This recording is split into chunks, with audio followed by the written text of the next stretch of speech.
Hi everyone, आप सबको फिर से एक नए वीडियो पे स्वागत है। आज हम लोग बात करेंगे हेयर ग्रोथ साइकिल के बारे में। इस दुनिया में जो भी चीज़ आया है उसकी एक एज होती है, उसी तरह हमारे बालों को भी एक एज होती है।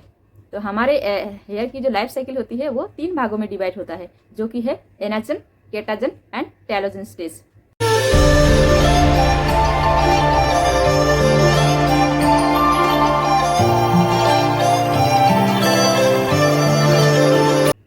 सबसे पहले हम बात करेंगे एनाजन स्टेज के बारे में। एनाजन स्टेज जो होती है वो एक्टिव ग्रोथ होती है और इसकी जो एज होती है वो 3 से 6 साल की होती है। ये हेयर हमें ग्रोथ होते हुए दिखाई देती है।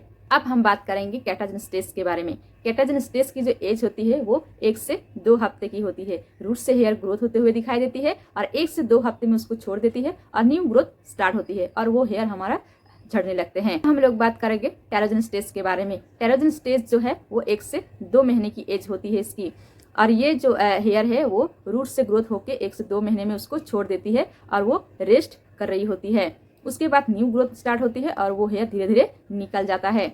ये जो ग्रोथ साइकिल है वो एक साथ नहीं होता है, नहीं तो हमारे हेयर जो है, बाल जो है वो कुछ महीनों में हम लोगों को यूं लंबे लंबे हो जाते हैं और कुछ महीनों में हम लोग गंजे दिखाई देते हैं।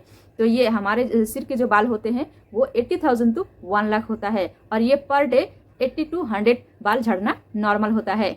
हमारे सिर के जो बाल होते हैं वो पर डे 0 to 5 mm बढ़ने लगता है और हमारे दाढ़ी के जो बाल होता है वो पर डे 14 mm बढ़ने लगता है। इसकी जो रीज़न है वो है ब्लड वेसल। हमारे सिर में जो बाल है वो स्किन और बोन के बीच ब्लड वेसल्स के लिए जगह नहीं होती है। इसकी वजह से ब्लड सर्कुलेट सही से नहीं हो पाता और जो ग्रोथ है वो सही से नहीं हो पाता है।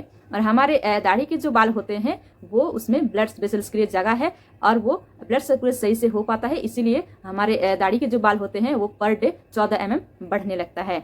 तो ये था आज का हेयर ग्रोथ साइकिल के बारे में। फिर मिलेंगे अगले वीडियो में नए एक टॉपिक के साथ। तो तब तक के लिए tata, bye bye, take care.